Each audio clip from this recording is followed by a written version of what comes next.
नमस्कार दोस्तों, स्वागत है आप सभी का मेरे YouTube चैनल पे।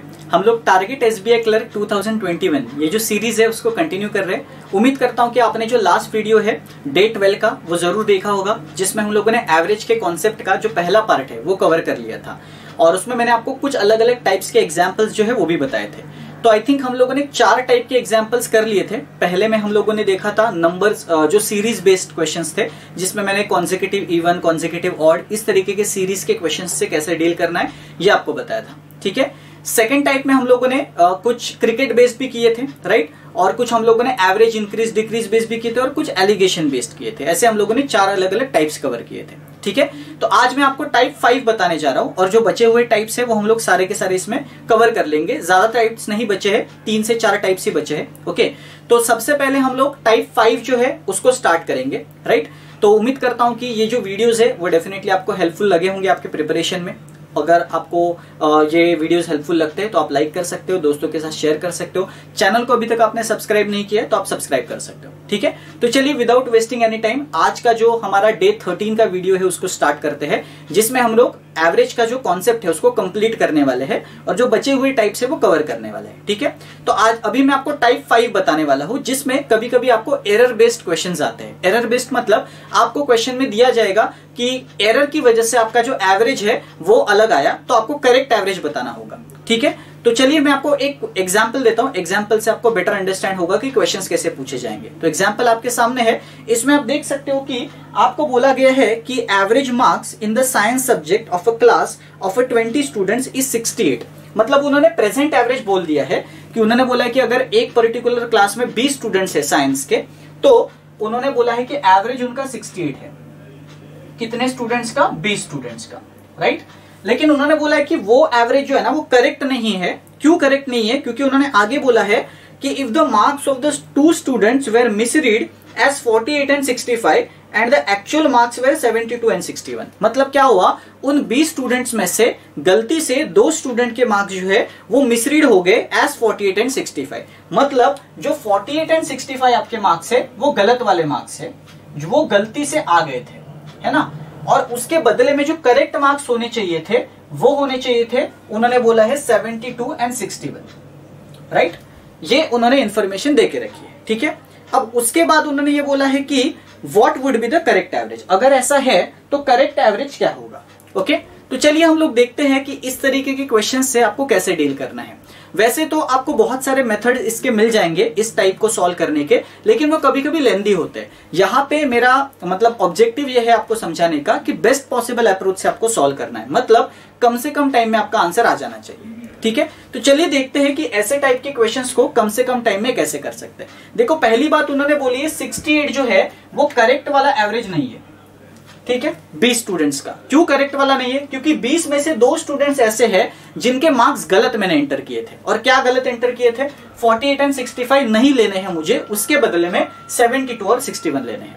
तो ऐसा जब भी आपको डेटा दिया जाता है कि ये मार्क्स जो है वो गलत है ना, और ये मार्क्स जो है वो सही है, क्योंकि स्टेटमेंट पढ़ के आपको समझ में आ जाएगा कि कौन से मार्क्स नहीं लेने और कौन से मार्क्स लेने हैं, है ना। जैसे कि इस क्वेश्चन का स्टेटमेंट पढ़ के आपको समझ में आ गया कि ये वाले मार्क्स मुझे नहीं लेने थे क्योंकि ये वाले रॉन्ग थे।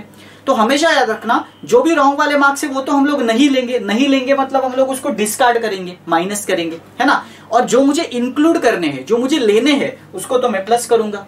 As simple as that. Okay, तो सबसे पहले हम लोग ये पूरा का पूरा जो ऑपरेशन है वो कर लेंगे, 2 माइनस 2 प्लस, है ना।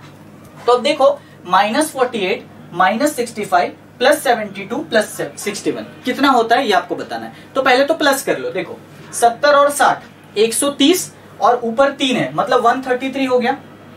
तो प्लस वाला मेरा है 133, बराबर। अब 48 और 65 कितना होगा ये भी देखो। 40 और 60 मुझे पता है 100 होगा, और 8 और 5 13 होगा, तो 113 होगा। तो क्या मैं बोल सकता हूं कि मेरा जो डिफरेंस है वो आया है 20, बराबर। डिफरेंस 20 मतलब क्या? जो मैंने मार्क्स निकाले और उसके बदले में जो ऐड किए, उन दोनों का डिफरेंस मेरा कितना आया? 20। ठीक है। पहला स्टेप तो ये है इस तरीके के क्वेश्चंस को सॉल्व करने का। डिफरेंस मेरा आया 20।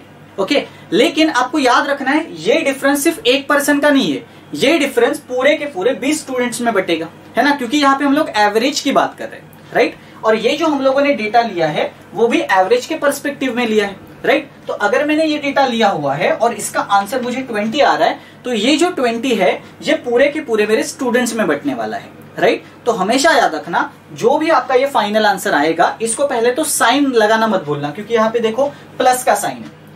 क्योंकि क्या है कि आपको ये जो एवरेज आया था जो आपका रॉन्ग था, इसमें आपको इसको ऐड या सब्ट्रैक्ट करना होगा। ऐड कब करोगे? जब ये प्लस होगा। सब्ट्रैक्ट कब करोगे? जब ये माइनस होगा। इसीलिए यहाँ पे साइन लगाना इंपॉर्टेंट है। तो देखो आप यहाँ पे तो प्लस साइन आया मेरा, तो इसीलिए +20 आया।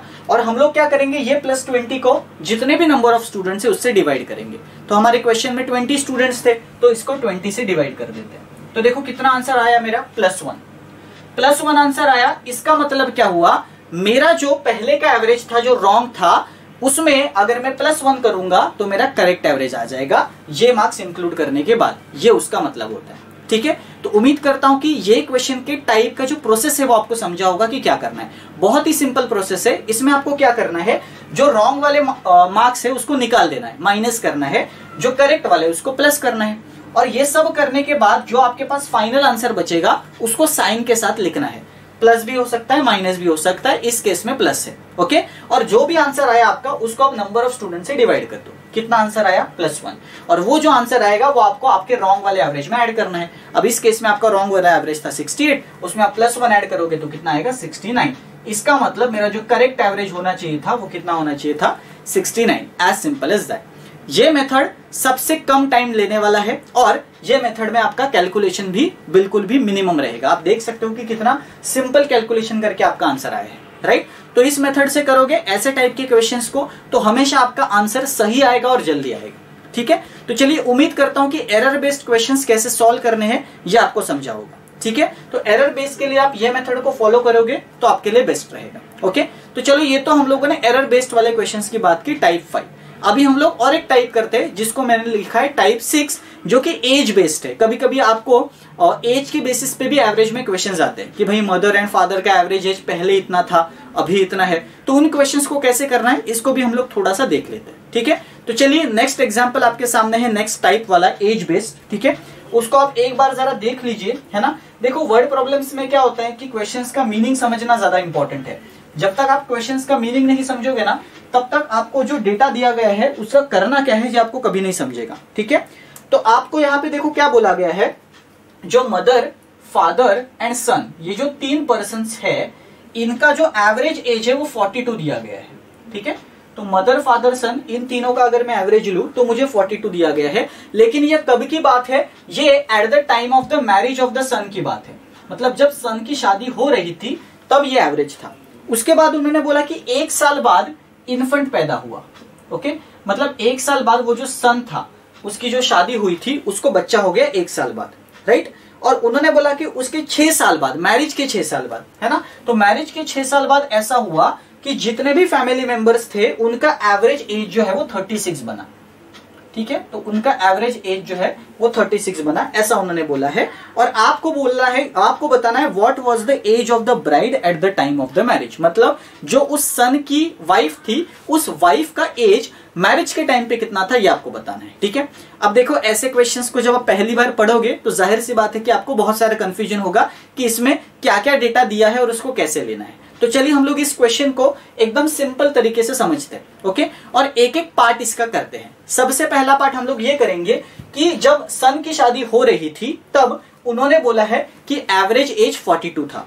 अब जाहिर सी बात है, पर्सन 3 ही थे, इसका मतलब मैं बोल सकता हूं कि 3 पर्सन का एवरेज एज 42 था। तो क्या मैं तीनों का टोटल एज निकाल सकता हूं मैरिज के टाइम का? यस। तो मैरिज के टाइम का एज आएगा 42 × 3 विच इज 126, है ना। तो जब सन की शादी हो गई थी तब 126 तीनों का था। कौन कौन 3 उसमें इन्वॉल्व है? मदर, फादर एंड सन, बस ये 3 जन इन्वॉल्व है। ये बात तो आई होप कि सभी को क्लियर हुई होगी, ठीक है। उसके बाद उन्होंने बोला शादी के 1 साल बाद इन्फेंट पैदा हुआ, मतलब शादी के 1 साल बाद उनको बेबी हो गया, राइट।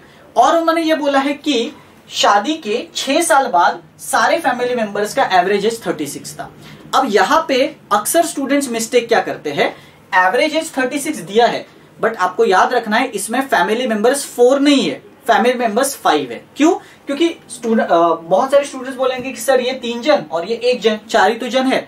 बट आपको पता है कि सन की शादी हुई है, तो सन की वाइफ भी तो फैमिली में आ गई ना, है ना। तो टोटल पर्सन्स कितने हो गए 5, और 5 पर्सन्स का एवरेज एज कितना दिया है 36। तो इसका मतलब टोटल एज कितना होगा 5 लोगों का, जाहिर सी बात है 36 इंटू 5, है ना। तो क्या मैं बोल सकता हूं टोटल एज 5 पर्सन्स का 180 होगा, जिसमें मदर फादर सन तो होंगे ही, लेकिन उसमें इन्फेंट और ब्राइड दोनों का एज इन्वॉल्व होगा, बराबर। अब आप मुझे बताओ कि मदर फादर सन तीनों का एज 126 था मैरिज के टाइम पे, है ना, और 5 जन का 180 है, ठीक है। अब सबसे पहले तो हम लोग ये देखते हैं कि ये जो मदर फादर सन है, ये जो 3 पर्सन है, ये जब 6 साल आगे आएंगे तब इनका एज जो है वो कितने कितने से बढ़ेगा, क्योंकि 126 जो था वो मैरिज के टाइम का था, है ना। अब मैरिज को 6 साल हो चुके हैं, तो जाहिर सी बात है मदर फादर सन तीनों का 6-6 साल से बढ़ेगा, मतलब टोटल 18 साल से बढ़ेगा, है ना। तो क्या मैं बोल सकता हूं कि जो मेरा 144 एज है ये सिर्फ इन तीनों का है। अभी प्रेजेंट की अगर हम लोग बात करेंगे, ये हम लोग की प्रेजेंट की कंडीशन है, और प्रेजेंट में टोटल एज कितना है देखो 5 लोगों का 180 है, तो उसमें से 144 तो इन्हीं 3 जनों का है ना। तो क्या मैं बचा हुआ एज निकाल सकता हूं, तो बचा हुआ एज किसका होगा, बचा हुआ एज बेबी प्लस वो जो वाइफ थी उसका होगा, है ना। अब मुझे बताओ 180 से अगर मैं 144 घटाऊंगा तो मेरे पास कितना बचेगा, मेरे पास तो 36 बचेगा, जो कि मेरे इन्फेंट का भी वेट होगा उसमें, सॉरी इन्फेंट का भी एज होगा उसमें, और वाइफ का भी एज होगा, या ब्राइड बोल देते हैं, ब्राइड का भी एज होगा, एज सिंपल एज दैट, है ना। अब आप मुझे बताओ कि आप इन्फेंट का एज निकाल सकते हो क्या, कितना होगा, डेफिनेटली, क्योंकि उन्होंने एक तो ये बोला है कि मैरिज के 1 साल बाद इन्फेंट हुआ और मैरिज के 6 साल बाद एज इतना है, तो इन्फेंट का एज कितना हुआ, क्योंकि इन्फेंट जो है वो मैरिज के 1 साल बाद पैदा हुआ है और मैरिज के 6 साल बाद में प्रेजेंट में आ रहा हूं, तो इन्फेंट का एज कितना हुआ, ऑब्वियसली 5 इयर्स, क्योंकि 1 साल बाद तो वो पैदा हुआ है, तो 1 साल तो चला गया बीच में, है ना, और आगे के जो 6 साल टोटल थे उसमें से 1 साल उसका निकल गया, तो 5 साल ही उसको मिले, तो इसका मतलब इन्फेंट का जो एज था वो 5 इयर्स था कभी प्रेजेंट में, है ना। अब अगर इन्फेंट का 5 है तो बचा कितना, बचा तो 31 बचा, है ना। तो ब्राइड का प्रेजेंट एज क्या होना चाहिए, 31 होना चाहिए, एज सिंपल एज दैट। अब यहाँ पे जल्दी जल्दी में स्टूडेंट्स क्या करते हैं, 31 ऑप्शन मार्क करके आ जाते हैं, और ये नहीं देखते कि क्वेश्चन की रिक्वायरमेंट क्या है। क्वेश्चन में देखो क्या बोला है, what was the age of the bride at the time of the marriage, है ना, not the today, okay. Present age तो 31 है, ये तो हम लोगों ने निकाल लिया, लेकिन उन्होंने क्या बोला है मैरिज के टाइम पे ब्राइड का एज कितना था। जाहिर सी बात है प्रेजेंट एज से 6 साल पहले मैरिज हुई है, तो अगर उसका 31 अभी का है तो पहले का कितना होगा, 31 - 6 विच इज 25, वेरी इजी, है ना। तो 25 साल आपका सही आंसर होगा और फाइनल आंसर होगा, राइट। तो आपको ये याद रखना है क्वेश्चन की रिक्वायरमेंट पे डिपेंड करता है कि आपका आंसर क्या आएगा। अगर उन्होंने क्वेश्चन में ये बोला होता find out the bride's present age, तो ये आंसर आता, और अगर उन्होंने बोला find the age of the bride at the time of the marriage, तो डेफिनेटली 25 ईयर्स आएगा, ठीक है। तो उम्मीद करता हूं कि एज बेस्ड के क्वेश्चंस आप इस तरीके से आसानी से कर सकते हो। तो एज बेस्ड के लिए बेहतर अप्रोच क्या है कि आप सारे मेंबर्स का समेशन ले लो, उससे आपको आइडिया आ जाएगा कि डिफरेंस कितने ईयर्स का आ रहा है। जैसे मैंने यहाँ पे इन तीनों का 126 लिया और पांचों का 180 लिया, तो मुझे समझ में आया कि डिफरेंस कितने का है, ठीक है। तो इस मेथड से करोगे तो जल्दी भी होगा और एक्यूरेटली भी होगा। तो उम्मीद करता हूं कि ये जो टाइप 6 है वो भी डेफिनेटली आपको समझा होगा, जो कि एज बेस का है, ठीक है। तो चलिए ये तो क्लियर हो गया, और एक टाइप हम लोग करते हैं जो आपको डेफिनेटली एग्जाम में पूछा जा सकता है, इंपॉर्टेंट है। तो और एक टाइप है आपके सामने, जल्दी से मुझे बताइए कि इस टाइप में आप कौन सा अप्रोच यूज करोगे। इसको हम लोग रिप्लेसमेंट वाला टाइप बोलते हैं, ओके। अब इसमें भी कई जो स्टूडेंट्स है वो लंबा लंबा अप्रोच यूज करते हैं, लेंदी ट्रिक्स यूज करते हैं, जिसकी कोई भी जरूरत नहीं है ना। अभी मैं आपको इस रिप्लेसमेंट का एकदम सिंपल मेथड बताऊंगा, ठीक है। इसमें आपको बोला गया है कि 4 लोग हैं और 4 लोगों का जो एवरेज एज है वो +3 से इंक्रीज हो रहा है, ओके, 3 kg से इंक्रीज हो रहा है। और उन्होंने ये बोला कि इंक्रीज तब हो रहा है जब उन चारों में से कोई एक आदमी जो है वो रिप्लेस कर रहा है 120 kg वाले आदमी को, ओके। मतलब चारों में से एक आदमी का वेट 120 kg था, वो चला गया छोड़ के, और उसके बदले में जो आदमी आया है उसकी वजह से मेरा एवरेज वेट जो है वो इंक्रीज हो रहा है। तो उन्होंने बोला है कि जो नया आदमी आया था उसका वेट कितना होगा, ठीक है। सबसे पहले इसका शॉर्टकट मेथड बहुत आसान है, लेकिन सबसे पहले मैं आपको समझाना चाहता हूं ये क्वेश्चन में पूछा क्या गया था और इसमें आपको करना क्या है। उसके बाद में जब आपको बताऊंगा कि करना क्या है तो आप बहुत इजीली 1 सेकंड में इसका आंसर निकालोगे। जी हाँ, बिल्कुल 1 सेकंड में इसका आंसर आता है। ठीक है, चलिए तो पहले तो मैं आपको समझाता हूं कि इस क्वेश्चन में बोला क्या गया था। उन्होंने क्या बोला, 4 पर्सन है, लेट से ABCD, 4 पर्सन से ABCD, और उन्होंने नहीं बताया कि उनका एवरेज एज अभी कितना है, प्रेजेंटली कितना है, ये नहीं बताया। तो जाहिर सी बात है मैं टोटल वेट भी नहीं बता पाऊंगा कि टोटल वेट उनका कितना था। ठीक है, तो चलिए टोटल वेट हम लोगों को नहीं पता इन चारों का, है ना, लेकिन उन्होंने ये बोला कि इन चारों में से अगर मैं एक पर्सन को निकाल देता हूं जिसका वेट 120 है, लेट से कि A पर्सन का वेट 120 था और इसको मैंने निकाल दिया। ठीक है, और एज्यूम करते हैं कि ये हमारा लेट से वेट है तो W लिख देते हैं। ठीक है, ये हमारा चारों पर्सन्स का टोटल वेट है। ठीक है, अब आप मुझे बताओ, जब मैं A पर्सन को निकालूंगा, मतलब 120 वाले पर्सन को निकालूंगा, तो ये टोटल वेट में से भी 120 निकलेगा कि नहीं? सिंपल सी बात है। इन तीनों को तो मैं नहीं निकाल रहा हूं, लेकिन जिस पर्सन का वेट 120 है उसको निकाल रहा हूं, तो जब मैं उसको निकालूंगा तो टोटल वेट से भी 120 जाएगा। एज सिंपल एज दैट, है ना। अब उन्होंने क्या बोला कि 120 चला गया और A के बदले में जो नया आदमी आया है, लेट से कि A के बदले में N आ गया, है ना, A के बदले में जो N आदमी आया उसकी वजह से मेरा जो एवरेज वेट है वो +3 से बढ़ रहा है। 4 लोगों का जो एवरेज वेट है वो +3 से बढ़ रहा है। अब आप ठीक से समझो कि सबसे पहले मुझे इस वेट को बैलेंस करना पड़ेगा और उसके बाद बढ़ाना पड़ेगा, क्योंकि उन्होंने क्या बोला, एवरेज बढ़ रहा है। एवरेज कब बढ़ेगा? जब जो प्रीवियस वेट था वो पहले बैलेंस हो और उसके बाद एवरेज बढ़ेगा, है ना। अब सिंपल सी बात है, मुझे इतना तो पता है कि 4 लोगों का एवरेज वेट +3 से बढ़ रहा है, मतलब ये +3 4 लोगों में इक्वली डिस्ट्रीब्यूट होगा, है ना। तो 4 × 3 मतलब कितना होगा? 12। तो 12 से तो बढ़ ही रहा है, सिंपल सी बात है ना। इसका मतलब जो नया आदमी आया है उसका 12 kg तो एक्स्ट्रा है ही, तो +12 तो आएगा ही। लेकिन आप याद रखना कि उसको इस वेट को बैलेंस करने के लिए 120 किलो का भी तो होना पड़ेगा, है ना। जब वो नया आदमी N आया है, वो जब 120 किलो का होगा तभी तो ये वेट बैलेंस होगा, है ना। तो लेट से कि N 120 किलो का ऑलरेडी था, तो ये वेट बैलेंस हो गया और उसकी वजह से एवरेज वेट भी इंक्रीज हो रहा है, जो कि कितना है? 12। तो टोटल वेट कितना हो गया इस N का? 120 + 12, है ना। 120 उसने बैलेंस करने के लिए यूज किया और बढ़ाने के लिए 12 यूज किया, तो टोटल कितना हुआ? 132। As simple as that. तो आपका आंसर क्या आएगा? 132। तो उम्मीद करता हूं कि आपको ये जो कॉन्सेप्ट है वो समझा होगा। कॉन्सेप्ट को पहले अच्छी तरीके से समझो, उसके बाद आपको मैं शॉर्ट ट्रिक बताता हूं कि डायरेक्टली आंसर कैसे लाना है ना। तो उम्मीद करता हूं कि 132 हम लोगों ने कैसे लाया ये आपको समझा होगा। एक बार मैं फिर से बता देता हूं। देखो, उन्होंने बोला था 4 पर्सन है ABCD, और 4 पर्सन का एवरेज वेट कितना है ये नहीं बताया था, इसीलिए हम लोगों ने एज्यूम किया कि चलो 4 पर्सन का टोटल वेट लेट से W है, कुछ तो वेट था उनका, है ना।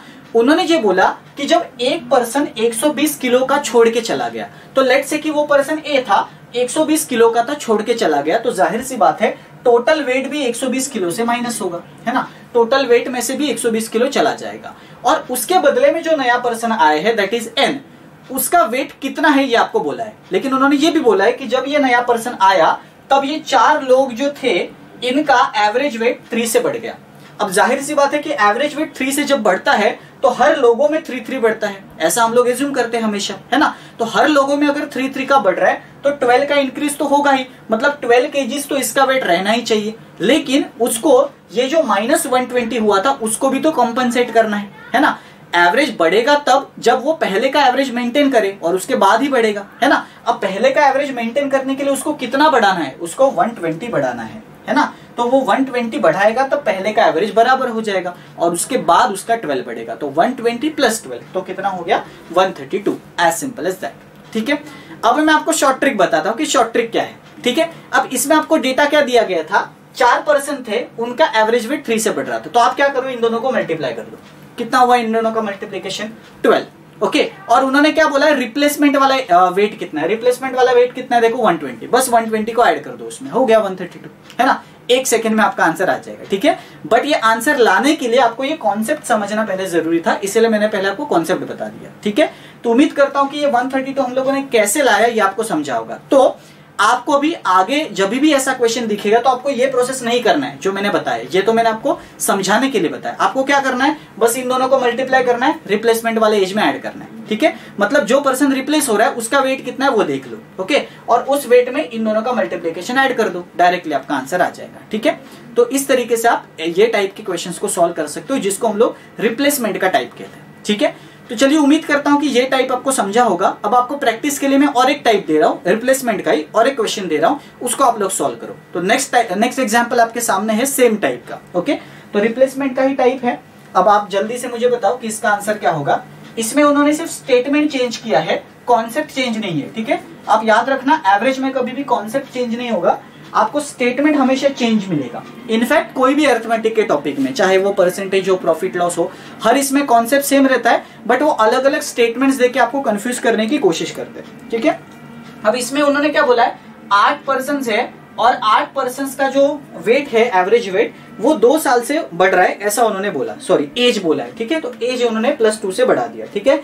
लेकिन उन्होंने बोला ये कब हुआ, जब 2 मैन जिनका एज 35 और 45 था, उन्होंने रिप्लेस किया 2 वुमेन्स को, ठीक है। मतलब 2 वुमेन ने उनको रिप्लेस किया, तो उन्होंने बोला है कि जो वुमेन आए थे उनका एवरेज एज कितना होना चाहिए, ये उन्होंने बोला है, ठीक है। अब देखो, सिंपल सी बात है, जैसे मैंने आपको कहा कि जो भी रिप्लेसमेंट का एज होता है उसमें हम लोग ऐड कर देते हैं, राइट।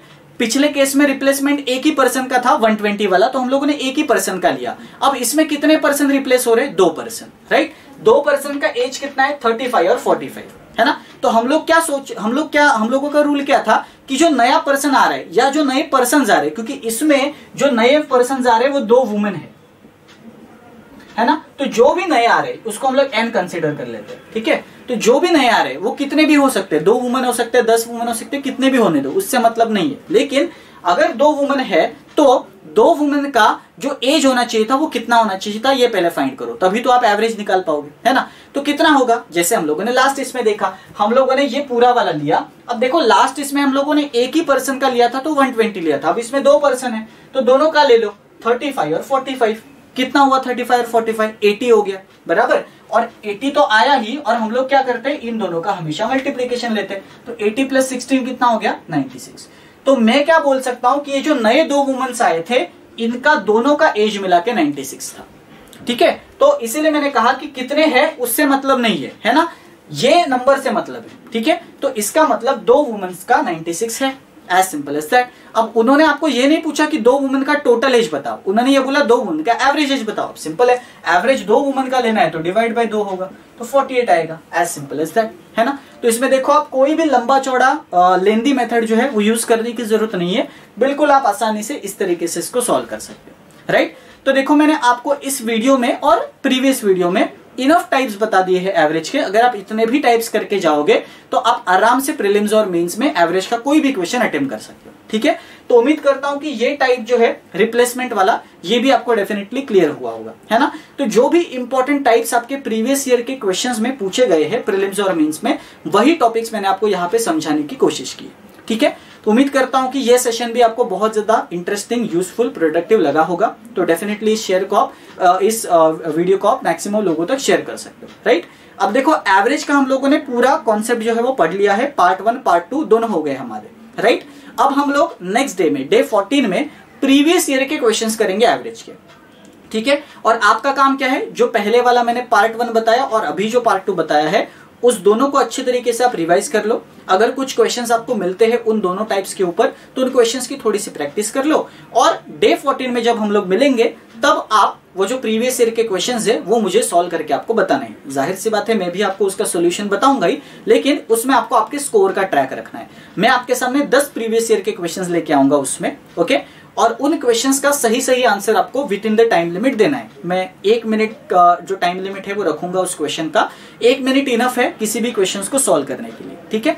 तो फिर आप मुझे नेक्स्ट वीडियो में जो है वो क्वेश्चंस का जो आंसर है वो देना, और उसमें फिर आपका स्कोर जो है वो भी बताना, ठीक है।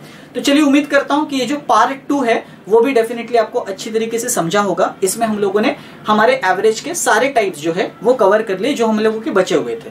बाकी के टाइप आपको पार्ट 1 में मिल जाएंगे, ठीक है। और जो लोग पहली बार मेरा वीडियो देख रहे हैं उनके लिए डिस्क्रिप्शन में प्लेलिस्ट का लिंक मैंने दे के रखा है, तो आपको कोई भी वीडियो पहले वाले डे 1 से लेके डे अभी तक जितने भी वीडियोस अगर आपको देखने हैं सीक्वेंस से, तो आप उस प्लेलिस्ट पे क्लिक कर सकते हो, आपको सारे वीडियो सीक्वेंस से मिल जाएंगे, ठीक है।